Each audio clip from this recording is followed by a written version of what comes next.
And आंच कर लेते हैं हम तेज़। अब इसी को 10 से 15 मिनट तक हमें पकाना है ताकि हमारा जो है चिकन भी गल जाए एंड जो ये है प्याज है वो भी नॉर्मल जो टेस्ट है हमारा उसमें आ जाए।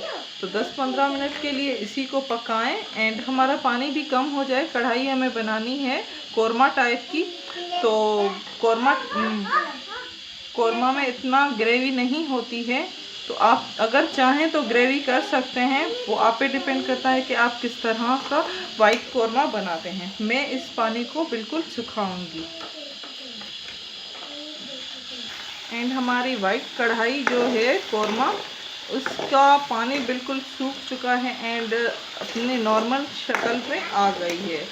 अब आंच को कर लेते हैं बंद एंड देखिए कितनी मज़ेदार सी हमारा वाइट कोरमा तैयार हो गया है। तो प्लीज़ हमारी वीडियोस को लाइक करना मत भूलिएगा। लाइक करें, शेयर करें एंड सब्सक्राइब करें। Thank you.